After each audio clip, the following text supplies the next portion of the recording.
আচ্ছা, তোমাদের কিরকম বই পড়তে ভাল লাগে? রোমান্টিক, অ্যাডভেঞ্চার কি থ্রিলার? সত্যি কথা বলতে আমার রোমান্টিক আর ভৌতিক গল্প পড়তে সত্যি খুব ভালো লাগে। তাই আমি থ্রিলার বা অ্যাডভেঞ্চারের এমন কোনো বই আজ অব্দি পড়ে হয়ে ওঠেনি। কিন্তু আজকে আমি তোমাদের সাথে শেয়ার করব আমার পড়া এই বইগুলো, যেগুলো কিনা আমি অলরেডি পড়ে শেষ করে ফেলেছি বা এর মধ্যে কিছু আছে যেগুলো আমি এখনো পড়ছি। প্রথম বইটা হচ্ছে গিয়ে বিভূতিভূষণ বন্দ্যোপাধ্যায়ের লেখা ভয় সমগ্র। এই বইটি খুবই ভালো একটি বই। এই গল্প এর মধ্যে গল্পগুলো খুব বড় বড় নয়, খুব ছোট ছোট গল্পতে অনেক গল্প রয়েছে। আর এটা নিয়ে একটা শর্ট ভিডিও আমি অলরেডি আপলোড করে দিয়েছি চ্যানেলে। আর এই বইটির মুদ্রিত মূল্য হলো গিয়ে 250 টাকা। দ্বিতীয় বইটি হচ্ছে গিয়ে সমরেশ মজুমদারের লেখা হাই সজনী। আর এই বইটা সত্যি কথা বলতে গেলে আমার খুবই ভালো লেগেছিল, আর এটাই প্রথম বাংলা বই ছিল যেটা কিনা আমি পড়েছিলাম। আর তোমরা যারা কিনা এখনো অবধি আহ বাংলা বই পড়া শুরু করনি বা করতে চাইছো, তো এই বইটা দিয়ে তোমরা দেখতে পারো। খুবই সুন্দর আর ছোট্ট একটি গল্প। আর এই বইটির মুদ্রিত মূল্য হলো গিয়ে 225 টাকা। তো তৃতীয় বইটি হচ্ছে গিয়ে অভিক দত্তের লেখা কালরাত্রি। এই বইটি আমার লাইফের ফার্স্ট বাংলা বই ছিল ভৌতিককে, যেটা কিনা আমি পড়ে শেষ করেছিলাম। এটাতে একটা অনেকটা বড় গল্প রয়েছে, কিন্তু বেশি পৃষ্ঠা নয় বইটি।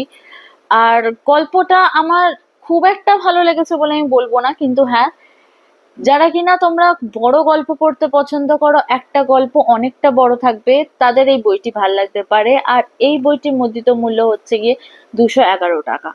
তৃতীয় বইটাও অভিক দত্তের লেখা মেঘ ছায়। এই বইটা আমি সত্যি কথা বলতে খুব রিসেন্টলি আমি এই বইটা শেষ করেছি। এই বইটার গল্পটি খুবই সুন্দর। সামটাইমস আমার এটা লেগেছে একটু ইমপ্র্যাকটিক্যাল ব্যাপার রয়েছে এই বইটাতে, ইমপ্র্যাকটিক্যালের ছোঁয়া রয়েছে।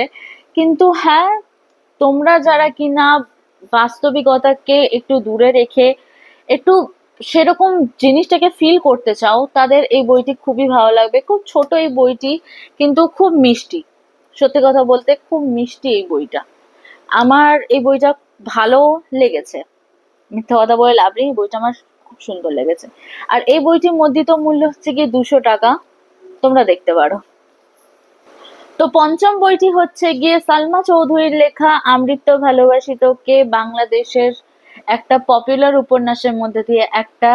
এই বইটি সত্যি কথা বলতে আমি খুব রিসেন্টলি পড়ে শেষ করেছি, কিন্তু আমার এই বইটি এত ভালো লেগেছে, আমার মন জাস্ট ছুঁয়ে গেছে।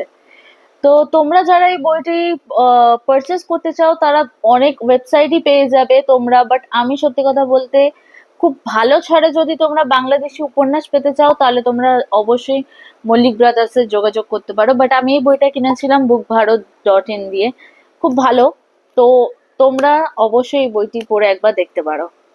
তো 6 নম্বর বইটি হচ্ছে গিয়ে চিত্তচিরের চৈত্র মাস, মম সাহার লেখা। আর সত্যি কথা বলতে এই বইটি পড়ে আমার সে আবেগটা আমি ফিল করেছিলাম বইয়ের প্রতি বা এই গল্পটির প্রতি।